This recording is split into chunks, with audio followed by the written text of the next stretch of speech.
له ډنمارک څخه د افغان غږ د تلویزیون قدرمنو لیدونکو ګرانو اوریدونکو او قدرمنو هیوادوالو سلامونه او درناوی لرم.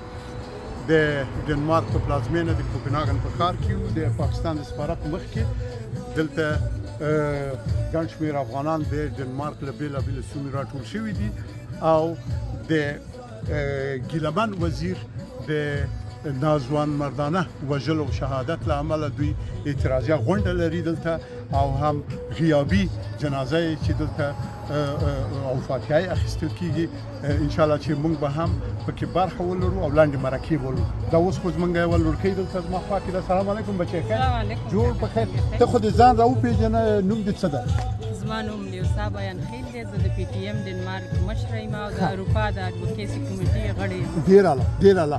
نو دا زمونږ لړکۍ خو په دا دومره موده کې چې زه ډنمارک کې یم نه یوازې دا په خپله بلکې ورونه یې خویندې او پلار یې او ټوله کورنۍ بیانخیل صاحب ټول پېژني. عرب بیانخیل واقعا ډېر فرهنګي شخصیتونه او د کار خلک دي. ښه بچې لنډه به راته ووایي چې دلته په کوپنهاګن کې د پاکستان سفارت مخکې څه کوئ څه کول غواړئ؟ لکه څنګه چې ټولو ته معلومات دی زموږ ملي اتل او یو لوی شخصیت ګیلمن وزیر په ډېر یو تشدد سره هغه وشوه حمله په وشوه په اسلام آباد کې د پاکستان استخباراتو او د هغې د سټیټ څخه په وشو او په هغې کې دا ټپي شو او د هغې نه وروسته 3 ورځې هلته بستر وو. موږ کوشش وکړو چې دا راولو دلته تداوي په جرمني کې وکړو خو د سپیشلیستو ډاکټرانو په مشوره باندې ویل چې دا ښه والی یعنې بهترین ته نه د صحت دی نو همالته په شهادت ورسېدو. اوس موږ دلته راټول شوي ځکه چې هغه زموږ ملي اتل وو. دلته موږ د هغې فاتحه کوو یا جنازه کوو او دلته یو وړوکې غوندې په لاریون باندې به بدلېږي. دلته ځکه راغلي ډېر اعلی. خدای تعالی دې هغوی ته جنتونه ورکړي او خدای تعالی دې د جنتونو سردار کړي. په ډېرې ځوانۍ کې دی شهید شو او په ډېرو ارمانونو کې دی شهید شو چې د لر او بر افغانستان دی مینوال و او عاشق و مین و. ښه نو لنډ به راته ووایي چې د ډنمارک د کوپنهاګن نه یوازې دلته افغانان راغلي که نه د نورو سیمو؟ نه موږ سره په دې جنازه کې او په لاریون کې موږ سره سویډن هم خلک دي او په ډنمارک کې بیا د نورو ښارونو نه هم راغلي دي. د اوس نه د کالینګ نه کوپنهاګن نه دي راسره خلک. ډېر اعلی ډېر اعلی. نو دا به یو ساعت 2 ساعته دوام وکړي؟ دا به تر 2:30 نه تر 5 بجو پورې به دوام کوي. ډېر اعلی ډېر اعلی. نو به که خاصه خبره لري خپلو خلکو ته؟ زه خلکو ته دا وایم چې تاسو راویښ شئ تر څو به زموږ نظامونه ړنګېږي تر څو به نور ګیلمن وزیر شهیدان کېږي میندې به کونډې کېږي میندو به زامن مري تر څو به موږ مهاجرت کوو. راځئ راپاڅېږئ چې خپل لر او بر افغان د خپلواکۍ او پیاوړتیا دپاره په یو لاس یو موټی شو او ځان ازاده شو. ډېره زیاته مننه ځکه ډېره مننه ډېره مننه.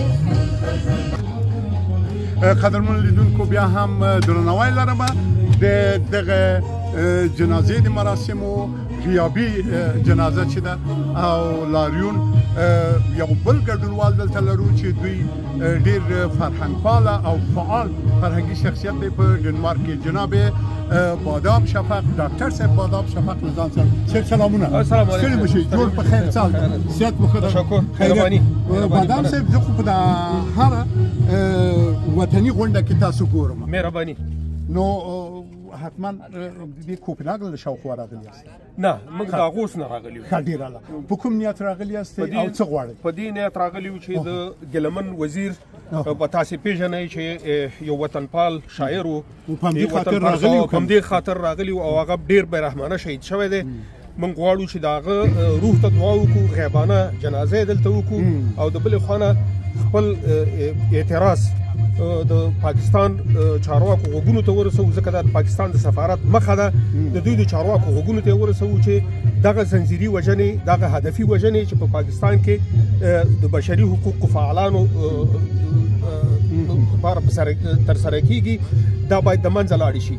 نو دی څوک و؟ دی د ستاسو نظره د ده دغه لنډه پېژندنه څه ده؟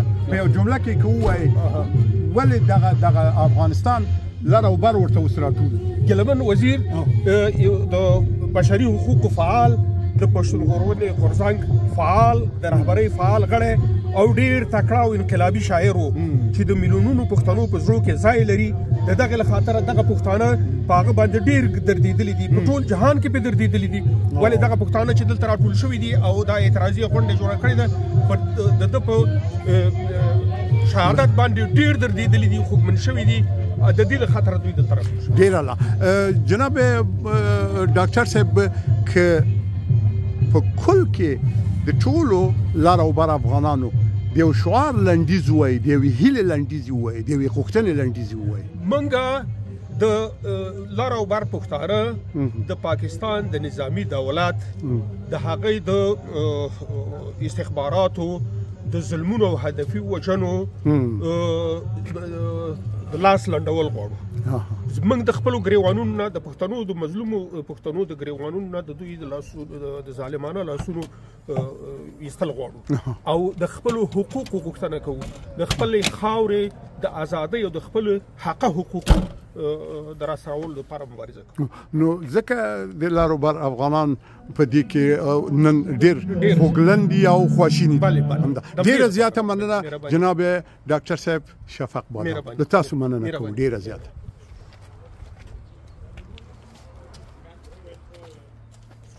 خپل قدرمن درون مشر لاغوس ښار څخه راغلي پتمن مشر ډاکټر صاحب شفق بادام ته بلنه ورکوم چې د نن ورځې د غمیزې او د درد نه ډکې ورځې په هکله لنډ معلومات تاسو سره شریک کړي.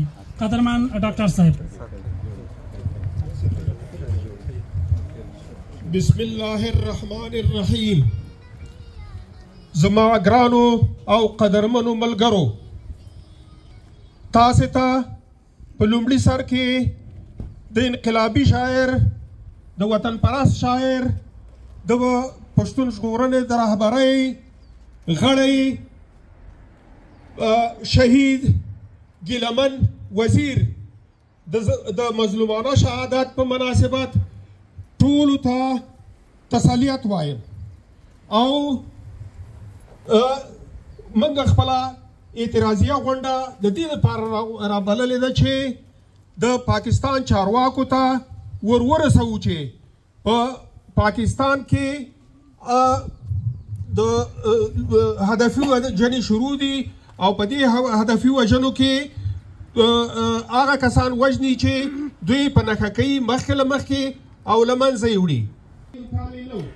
قدرمنو اوریدونکو، ګرانو لیدونکو، زه اوس د پښتونخوا نه یو خپل ګران عزیز دلته لرم له ځان سره.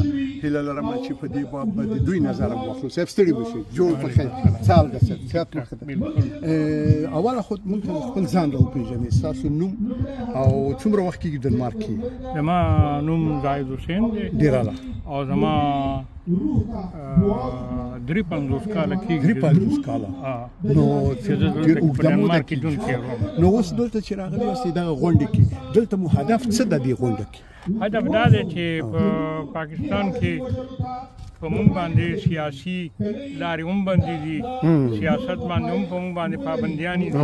زموږ چې دی نو هغلته کې ژوند چې کوم دی هغه رنګ نه دی چې د یو عام بنده هغلته کې ژوند وي، هغه په ښه په ښکاره باندې خپل موقف بیانولی شي، خپله خبره کولی شي او خپل تکلیفونه بیانولی شي. د هغې دپاره مطلب په موږ باندې پابندیانې دي هغلته کې. او نن مطلب دا ډېر کسان پکې شهیدان هم شو. څوک چې دې خلاف اواز اوچتوي هغه دی نه پرېږدي. نو نن موږ دلته کې راغلي یو چې کوم ګیلمن زموږ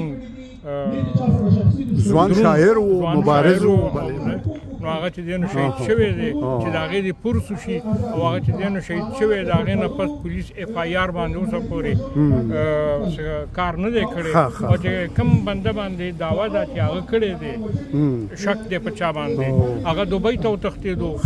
نو دا ټولې خبرې ښیي چې مطلب دا دی دا د پښتنو خلاف یو ډېر دروند او ګران کار دی. دې ته یو ملي یووالی پکار ده.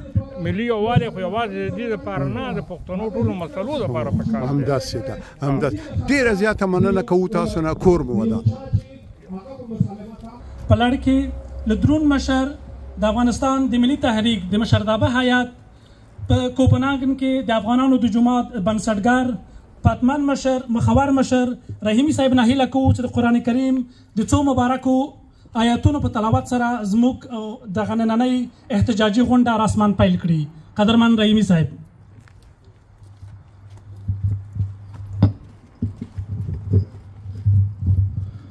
أعوذ بالله من الشيطان الرجيم.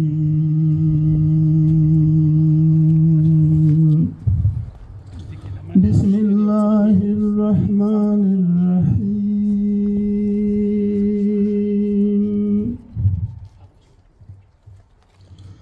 ومن الناس من يقول آمنا بالله وباليوم الآخر وما هم بمؤمنين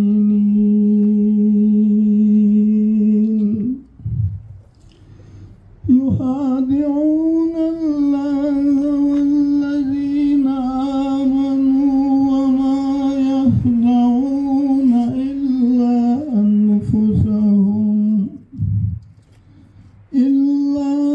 أنفسهم وما يشعرون.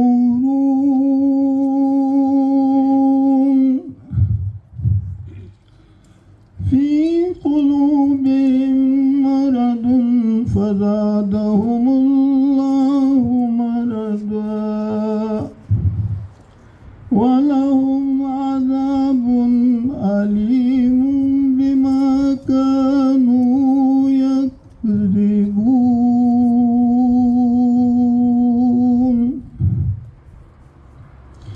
سبحان ربك رب العزة عما يصفون وسلام على المرسلين والحمد لله رب العالمين. اللهم اغفر لحينا وميتنا وشاهدنا وغائبنا وصغيرنا وكبيرنا وذكرنا وأنثانا. اللهم من أحييته منا فأحييه على الإسلام ومن توفيته منا فتوفه على الإيمان.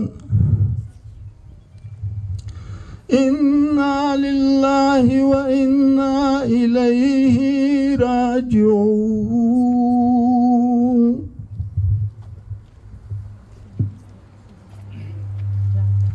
اوس هم د خپل تخنیکي همکار نه هیله کوو چې د ځواني مارګ ګیلمن په ښکلي غږ کې ځینې شعرونه په موږ واوروي. د خپل تخنیکي همکار نه هیله کوو. خدای ګواه چې ما په دې حال کې دا شعر ویلو چې زه موجود یم خاورې کېږم به فاني به شمه خو که په ننګ د وطن مړ شوم قیمتي به شمه کامل لښکر ته زه د سر او ماله تیر ورګډ یم نو په دې نه یم چې په دار یا زنداني به شمه ما که په ننګ د افغان کلکه توره وتړله اصلي وارث د خوشحال خان او ابدالي به شمه که مې د ستا په شوکېدلي اوربل ننګ نه وکړو د وطن پیغلې خپل تاریخ ته تهمتي به شمه او که د بدن وینه مې تویه شوه په حق د مظلوم نو ګیلمنه افتخار د خپل پردي به شمه. تر باسینه نوره بسته د افغان وینه لر او بر یو ملت یو ملت. اوس هم له خپلو ټولو قدرمنو مشرانو او ورونو خویندو نه هیله کوو چې د جنازې لمونځ د غیابي جنازې تکبیر د جنازې چې بخښنه غواړم چې تخنیکي ستونزه پېښ شوله. نو بیا هم له ټول نه په خورا درنښت هیله کوم قدرمن رحیمي صاحب به مخته سي موږ تاسو ټول به د جنازې غیابي مونځ ترسره کوو او د هغې نه وروسته به بیا خپله غونډه مخته وړو پروګرام به مخته وړو.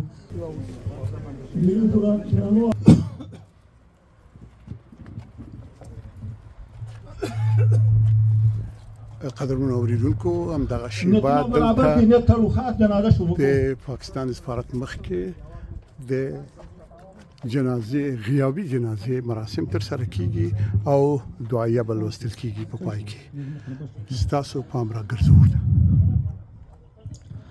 الله اکبر.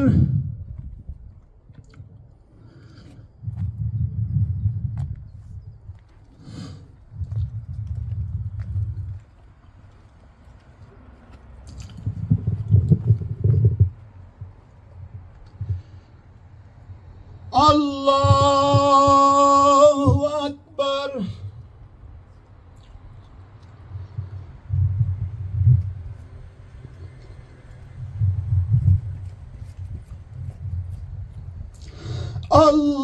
الله أكبر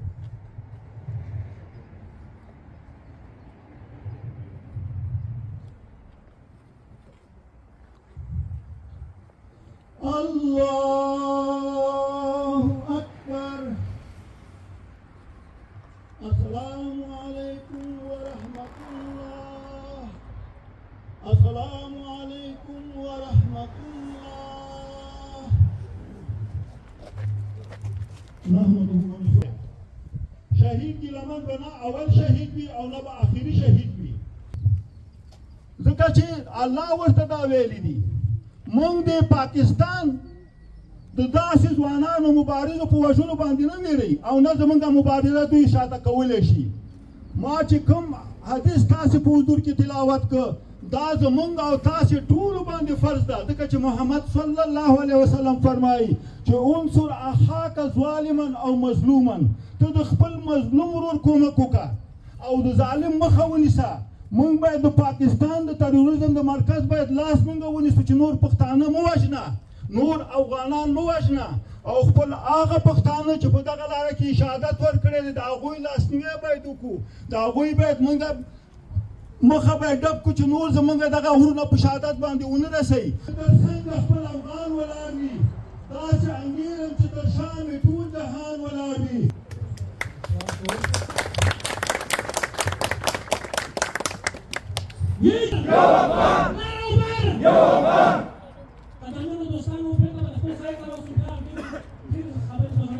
ښاغلي عمر بورا زماني ته بلنه ورکوو چې د خپل خبرې تاسو باندې واوروي قدرمن عمر بورا زماني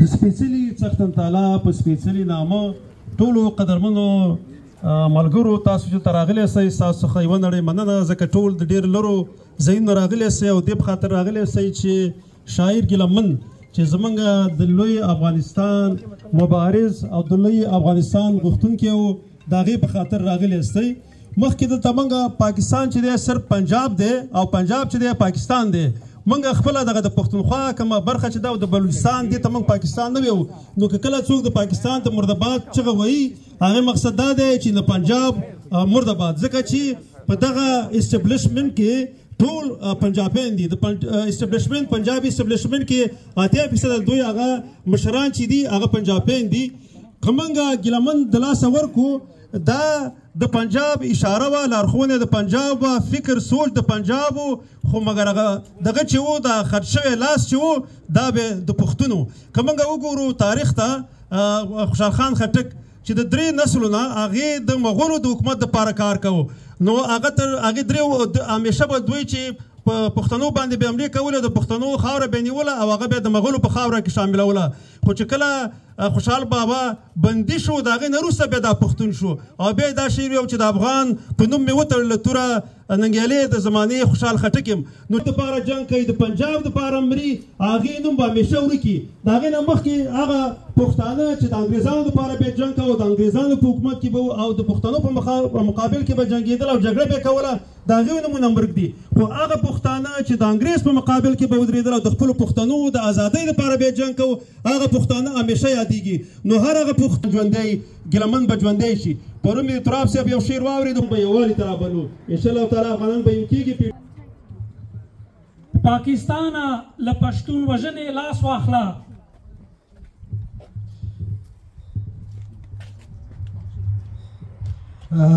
په بخښنه سره فکر کوم زه د مدام نه وم لږ څو خبرې زه هم لرم اول خو د ټولو نه مننه چې راغلی د مننه ځای به هم نه وي ځکه د شهید په موږ باندې دا حق جوړېده چې دغه نه ډېر څه وکړو موږ به هم هېڅ هم نه دي کړي په داسې یو ملکونو کې ژوند کوو چې د ژوند سهولتونه راته شته اقتصادي مشکل نه لرو ډار نه لرو بیا هم موږ ډارېږو دا به د عیب خبرې وي زه مختصره خبرې د شهید لوني نه را شروع بیا تر اوسه پورې هر ځای چې موږ ټاکل شوي یو د ظالم ریاست موږ ته خپل کس برابر کړی دی، د خپل کس په ذریعه دا کار کړی. د هغه نه مقاصد دغه دی چې یو خپل پښتانه سره وجنګوي او بل خپل ګناه په بل واړوي. پښتانه کېدای شي 90 میلیونه کسان وي. په 90 میلیونه کسانو کې نام اوچتول، بیا خلک خفګان ورباندې کول، یو ځای کېدل، دا به اسان کار نه وي. دا ورځ لیدله د هغه ټول اشعارو مړه دې وي بې ننګه ګاونډیان، مړه دې وي بې ننګه ګاونډیان، لاره وبار لاره وبار لاره وبار. د احتجاجي غونډې په دې برخه کې په ډنمارک کې د پی ټي ایم یا پښتون ژغورنې غورځنګ له پتمنې قدرمنې او با عزته خور مشرې اغلې لویسۍ بیان خیل نه هیله کوو چې د خپلې خبرې د غونډې او ګډونوالو سره شریکې کړي. لویسا بیان خیله. ډیره مننه. ټولو خبرې وکړې او موږ ټول خبرې چې څه دپاره دلته راټول شوي ولې راغلي دلته، نو زه به چې د داسې لنډې خبرې به وکړم ډنمارکي کې. مایک سره دومره عادت نه یم، صحیح ده، کوشش به وکړم. مننه. Kære deltagere og mine afghanske brødre og søstre, i dag samles vi for at minde og ære om vores kære Gilaman Pashtun, en kendt revolutionær digter og aktiv medlem af Pashtun Protection Movement i Pakistan. Desværre blev han den 7. juli 2024 angrebet af over 15 maskerede mænd, som på brutal vis slog ham i hovedet og derefter stak ham med knive. Han kæmpede for sit liv i koma i 3 dage. Han døde af sin kvæstelse den 10. juli på et hospital i Pakistan. Gilaman var ikke bare en inspirerende figur eller digter, men også en stærk stemme for retfærdighed, menneskerettigheder og mod den pakistanske stats undertrykkelser af hans folk og terrorisme i regionen, som også har påvirket os herhjemme i Danmark. Lad os minde om hans ord og oplevelser, som han har beskrevet i sin bog, hvor han fortæller om sin tid i fængsler i Bahrain, Dubai og Pakistan. Mange af mine afghaner og her fortæller jeg om citerer fra hans bog. Mine afghaner fra begge sider af Duran Line er klar over, at jeg blev arresteret i Bahrain den 6. februar 2020. Jeg tilbragte en måned i fængsel der, og jeg blev derefter bragt til Pakistan. Jeg tilbragte 12 dage i fængsel her. Jeg blev arresteret igen 8 dage senere, men løsladt uden sigtelse. De fleste af jer ved ikke, at jeg blev inviteret af mine venner fra Bahrain til at besøge dem i Dubai, Abu Dhabi, hvor jeg også blev anholdt uden at vide, hvorfor jeg blev anholdt og hvilket lovovertrædelser jeg havde begået. Jeg blev løsladt nogle dage senere.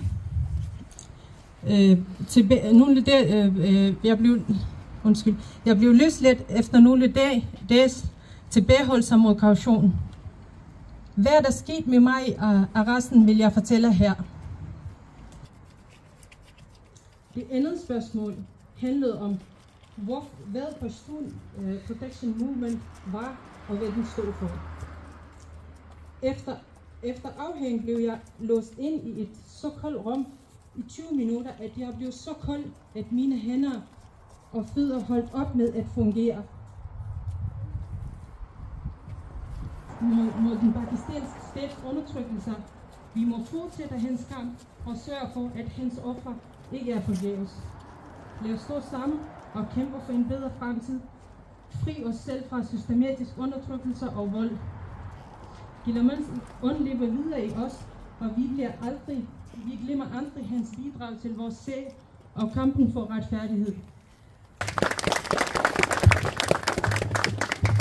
لامو تراباسینا یا افغان یا ورمان، لامو تراباسینا پختونخوا د افغان سیمه، لامو تراباسینا نور بسته د افغان وینه. نړۍ مننه له خپل پښتني ګرانې او پدمنې خور څخه او د دې ترڅنګ له پتمنې خور څخه د مخه زموږ قدرمن ګران ورور فرهنګي مبارز ملګري ورور او همداراز په سویډن کې د پی ټي ایم یا د پښتون ژغورنې غورځنګ غړي نه مننه کوم امید خان زردان څخه.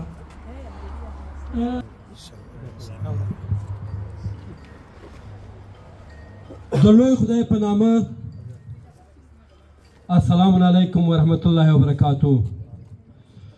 په دنیا د ننګالو دي دا دوه کاره، په دنیا د ننګالو دي دا دوه کاره، یا به وخوري ککرۍ یا به کامران شي.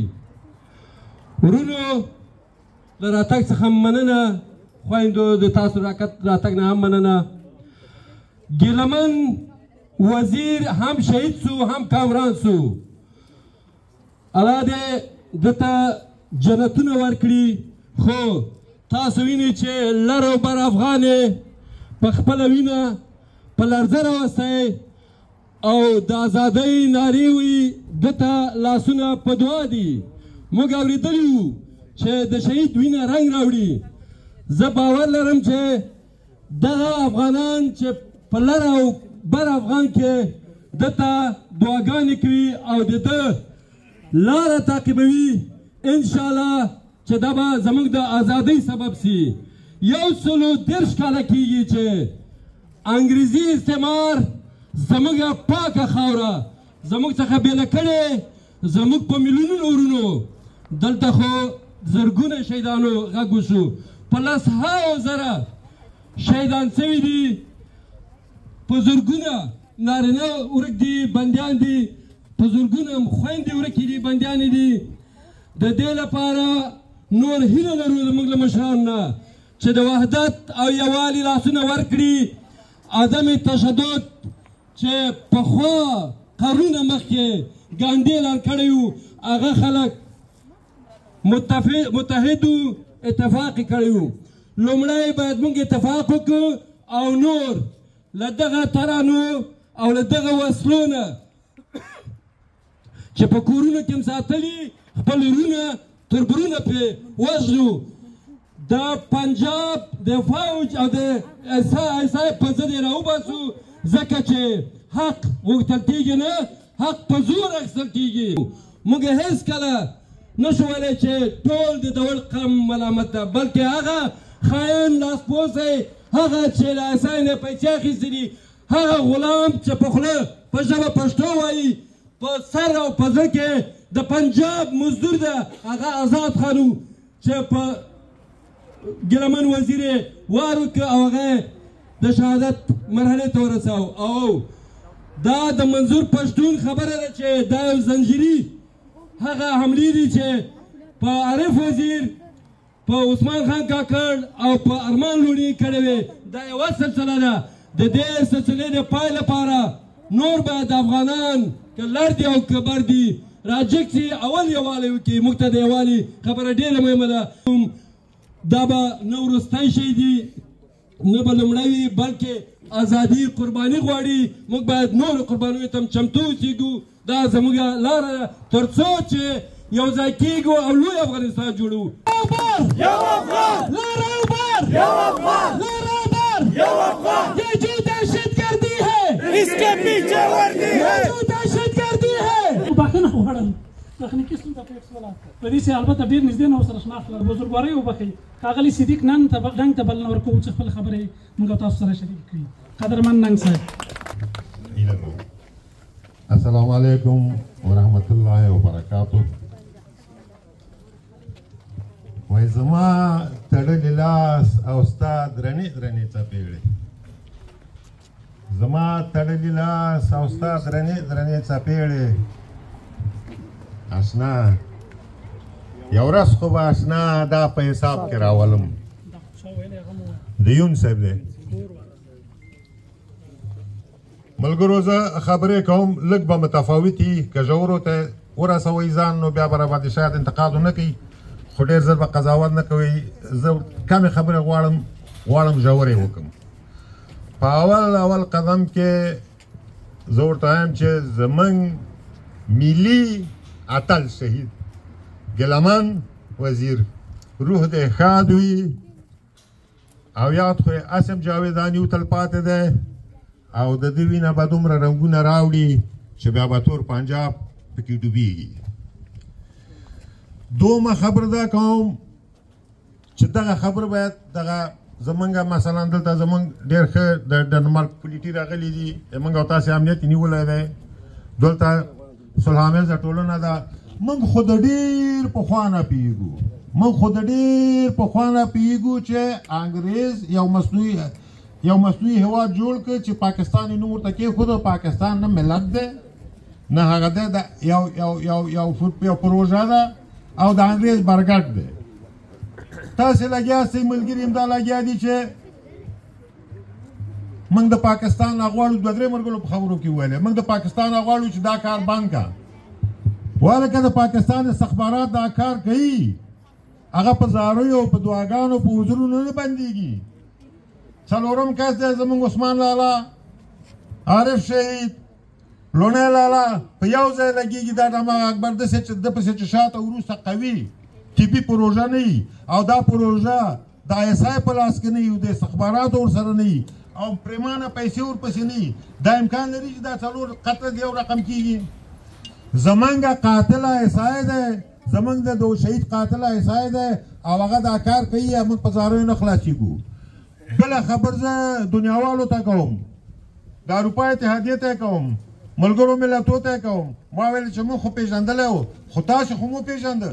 د سپټمبر 11 نه را په دې خوا په دنیا کې داسې تروریستي اکټ وګوره چې هلته پاکستان عملا مستقیما په خپل سر شامل نه وي او یا نحوه د انحاو شامل نه وي، یا د پردې ته شاته ولاړ نه وي او یا ټولو تروریستانو په پاکستان کې ټریننګ نه وي اخیستی. داسې یو پېښه راوښیي، ما ته د ملل متحد راوښیي، ما ته د اروپا اتحادیه راوښیي، ما ته د دا ټول متمدن عالم راوښیي. نشته دی، نشته. نه ولې د زړه او د لاس او د مال نه ورسره ولاړ یم، ځکه د دوی دایه شریفانه ده، د منظور دایه شریفانه ده. ګیلمن غوندې رانه ده چې ګلچین کسان رانه وړي. خو تاسې پوه شئ په یو خبره باندې، تاسې دا ټول د ګیلمن خبرې واورئ، ټول شعرونه واورئ، ټولې ترانې واورئ. په دې کې د خپل ځان مړ ویني، د خپل ځان شهید ویني. ولې دا د شعوري قبوله کړې ده، دا یې قبوله کړې ده چې زه به دا شهید کېږم. دا یې ټول په ځان منلي دي. او ISI پاکستان ګلچین زموږ نه اخلي، خو هغه په یو شي مین دی، دا مه هېروئ. ټولو ملګرو ته مې دا خواته چې دا خبره مه هېروئ. تاسې د ګیلمن په ټولو خبرو کې وګورئ، په ټولو شعرونو کې وګورئ، په ټولو ترانو کې وګورئ. د پښتونخوا نه افغانستان لوی وطن ډېر یاد کړی، د پښتونخوا نه افغان ډېر یاد کړی دی. تاسې د هغه کومې جامې کومه ورځ تاسې د هغه ځان لیدلی چې د ملي بیرغ د افغانستان پرې نه وي. په اسلام آباد کې د افغانستان د ملي بیرغ سره ګرځي او زموږ ځینې دوستان دلته د پنجاب د شیطان خانې نه ډارېږي، راتلی نه شي، هغه په اسلام آباد کې ګرځي د جامې سره. نو راشي چې د هغه حق په ځای کړو. د هغه حق په ځای کول دا دي چې هغه سره دا درلودله، هغه وړکی سړی نه و. هغه ګیلمن ټول عمر چې افغان یاد کړی دی، هغه په ستراتیژیک لحاظ یاد کړی دی. راشي دې ته متوجه شي. هغه تا وصیت کړی دی چې ما په افغانستان کې ښخ کړي، لکه پاچا خانده باید د امان الله خان تر څنګ ښخ شوی وی. زه وایم چې ګورې هغه څه وایي، ټول وخت چې افغان وایي نو راشئ چې موږ او تاسې دا پښتونولي د افغانولۍ سطحې ته پورته کړو. تر نن پورې. او بیا ستا غیرت خو ماته معلوم دی، ستا غیرت خو د هغه د جنرال نیازي هلته په بنګال کې چې درته کالي پاتې شول. تاسې څوک هستئ؟ همدا اوس په ذات د خدای قسم دی چې پښتانه په پاکستان کې نه وي. تاسې هندوستان لوړ هم تېروئ، لوړ. او په هر لحاظ څوبودیز شخصیت او زما د ورته سلامونه وي، دا چې زړه مې نری نه شي. منظور پښتون ته الله د جنتونو سردار کړي. مننه.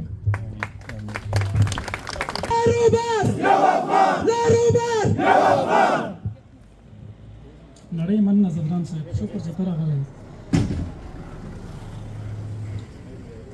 د غونډې په دې برخه کې له خپل قدرمن او پتمن مشر حاجي صاحب ولی محمد نه هیله کوو چې سټیج ته تشریف راوړي او خپلې خبرې تاسو سره شریکې کړي.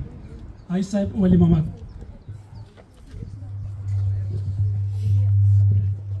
بسم الله الرحمن الرحیم.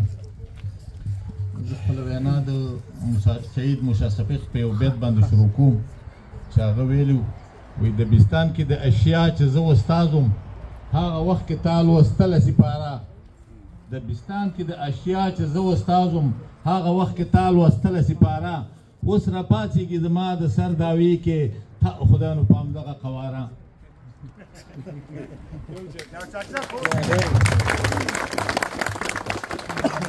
شهید موسی شفیق د ظاهرشاه صدراعظم و د هغه په وخت کې دا صدراعظم و د ده د دې شعر نه معلومیږي داسې سړی ته یو دغه اخیستی شي انتباه چې د هغه وخت نه د دې رذیلانو رضالت شروع د افغانستان او د افغانانو سره دی دا دشمني شروع او تر ننه پورې دوام لري د هغه وخت نه د ده د دې شعر نه سړی داسې پوهېږي چې دا دشمني د هغه وخت نه شروع وه او اوس هم دا او دا نو معلومه نه ده چې تر کوم وخته پورې به دوام وکړي شهید ګیلمن د الله تعالی وبخښي د ټولو شهیدانو په شمول هغه په خپل زړه یو ارمان دم نه دی پرېښی که تاسو په خپل ژوند کې تجربه کړي چې د انسان په زړه کې یو څه شي او هغه په دې خولې ووایي د هغه زړه تش سپک شي د هغه په زړه کې څه نه وي شهید ګیلمن په خپل ژوند کې یوه خبره پټه نه ده پرېښې چې څه شی لیدلي او دا پې پیدا او پوه شوی هغه د ویلي دي د خپل مرګ او د جنازې پورې د خپل دغه په خپل ژوند باندې ورکړی و د هغه په زړه باندې کوم ارمان نه دی پاتې یو ارمان پاتې شو او هغه دا چې آزاد افغانستان ته په خپلو سترګو لیدلی وي او دا د موږ هم ورسره په دې زړه ارمان پاتې دی نور کوم څه شی زموږ په زړه باندې ارمان نشته قدرمنو لیدونکو دا زموږ لنډ راپورتاژ د غیابي جنازې چې دلته په ډنمارک کې د کوپنهاګن په ښار کې د پاکستان سفارت مخکې ګڼ شمېر افغانانو د ډنمارک له بېلابېلو جزایرو دلته تشریف راوړی او د ګیلمن وزیر د شهادت غیابي جنازه یې وکړله او همچنان یو د خندنې میټینګ یې جوړ کړ موږ خپرونه ژوندۍ ده د دې لپاره چې زموږ خپرونه نیمګړې نه شي موږ خپرونه خپله پای ته رسوو هیله لرو زموږ تخنیکي ستونزې تاسو وبخئ او د هغو کسانو چې وروسته له دې بیانیې راځي خبرې د هغوی چون له ثبت نه پاتې شوې په بل راپورتاژ کې به د دوی خپرونې هم وي او بیانیې به یې هم وي تاسو ته روغتیا او سلامتیا غواړم تاسو کولی شئ چې یوه برخه د دې غونډې وګورئ یو ځل بیا قدرمنو دوستانو هیله لرو چې زموږ د دغه راپورتاژ په ترتیبولو کې تخنیکي نیمګړتیاوې وبخښي موږ دې قربانۍ ته تیار یو د دې نه په شا کېږو او نه ډارېږو خو داسې قربانۍ چې هغه خو یو ذمه وظیفه دویمه خبره زموږ د تاسو د پښتنو دپاره ډېره ضروري او لازمي دا خبره ده هغه پښتنو چې زموږ دپاره قرباني ورکړې ده